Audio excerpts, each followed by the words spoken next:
नमस्ते प्यारे बच्चों, 7वीं कक्षा की संस्कृत कक्षा में मैं पाठ 3 का वाचन और उसका रूपांतरण लेकर उपस्थित हूँ।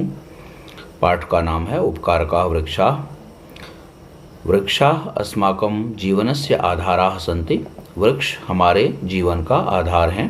अस्माकं का मूल शब्द है अस्मत्, है ना, षष्ठी है इसमें। एते भूमेः उद्भवन्ति, ये भूमि में उत्पन्न होते हैं। उद्भवन्ति, उत्पन्न होते हैं। एतेषां मूलानि, इनकी जड़ें पृथिव्याम, पृथ्वी में, दूरम दूरम ततानि भवन्ति, दूर दूर तक फैली होती हैं। मूलानाम उपरिष्टात्, जड़ों के ऊपर से। वृक्षस्य प्रकांडः भवति, वृक्ष का तना होता है। प्रकांडात् शाखाः उद्भवन्ति, तने से डालियाँ उत्पन्न होती हैं। शाखाभ्यः प्रशाखाः संभवन्ति, और डालियों से उपडालियाँ होती हैं।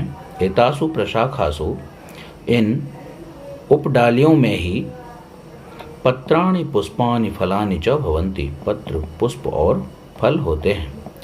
वृक्षाः अपि अस्माकम् इव भुक्त्वा पीत्वा च जीवन्ति, वृक्ष भी हमारी ही तरह खा पीकर जीवित रहते हैं। मूलानि वृक्षाणां पादाः भवन्ति, जड़ें वृक्षों के पैर होते हैं। एते पादैः पिबन्ति, ये पैरों से पीते हैं। अतएव पादपाः कथ्यन्ते, इसलिए पादप कहलाते हैं। मूलानि भूमेः रसं गृहीत्वा, जड़ें पृथ्वी से रस लेकर अन्येभ्यः अवयवेभ्यः यच्छन्ति, दूसरे अवयवों को देते हैं। येन एते वृक्षाः फलन्ति, जिससे ये वृक्ष फलते हैं। वृक्षाः अपि मनुष्याः इव सुखानि दुखानि च अनुभवन्ति, वृक्ष भी मनुष्य की ही तरह सुख और दुख का अनुभव करते हैं।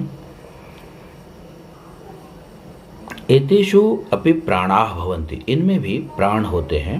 अतएव एते प्राणिनः इव जायन्ते वर्धन्ते म्रियन्ते च, इसलिए ये एषः एतौ एते, एतत् शब्द का रूप है ना, एते, ये सब अचराः सन्ति, और एते प्राणिनः इव जायन्ते, ये प्राणियों की तरह जन्म लेते हैं।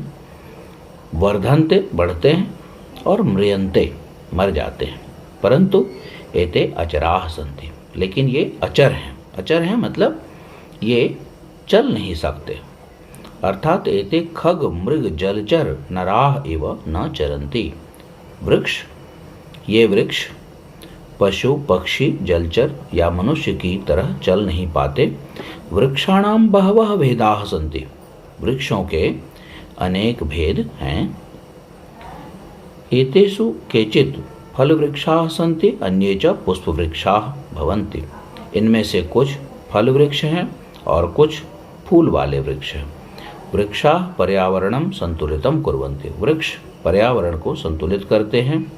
एते वर्षायै अपि सहायकाः भवन्ति, ये वर्षा के लिए भी सहायक होते हैं। एते वातावरणं स्वच्छं कुर्वन्ति, वातावरण में द्वितीया विभक्ति लगी। वातावरणम, वातावरण को, स्वच्छं कुर्वन्ति, स्वच्छ करते हैं। कुर्वन्ति में क्री धातु है। वृक्षाः पर्यावरणे प्रसृतान् प्रदूषित वायून् गृहीत्वा, वृक्ष पर्यावरण में फैले हुए प्रदूषित वायु को लेकर, गृहीत्वा, ग्रह धातु है, क्त्वा प्रत्यय है। श्वसन क्रियायै, श्वसन क्रिया के लिए, अस्मभ्यम, हम सबको, प्राणवायुं यच्छन्ति, प्राणवायु देते हैं। वृक्षाः पत्रैः पुष्पैः फलैः, वृक्ष पत्र पुष्प फल छाया वल्कल काष्ठ आदि से प्राणिनाम उपकारम कुर्वन्ति, प्राणियों का उपकार करते हैं। ठीक है।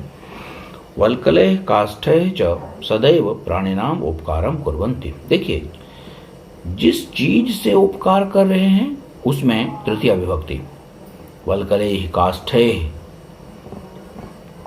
उपकारम कुर्वन्ति, उपकार करते हैं। उपकार कर्म हुआ, ऑब्जेक्ट हुआ, इसलिए कर्मणि द्वितीया, यहाँ द्वितीया विभक्ति हो गई है। अतः उपकार का एव एते वृक्षाः, इसलिए ये वृक्ष उपकारक हैं।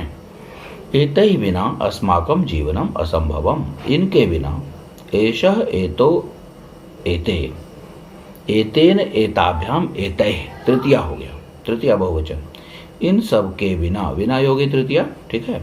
ऐसे तो बिना योगे द्वितीया तृतीया पंचमी होता है, लेकिन यहाँ तृतीया है। अस्माकं जीवनम, हमारा जीवन, असंभवम अस्ति, हमारा जीवन असंभव है। एतेषां रक्षणे एव अस्माकं जीवनस्य रक्षणम, इनकी रक्षा में ही हमारे जीवन की रक्षा है। अतएव कथ्यन्ते, इसलिए कहा जाता है, रक्षणीया एते उपकारका वृक्षा, ये उपकारी वृक्ष रक्षा के योग्य हैं।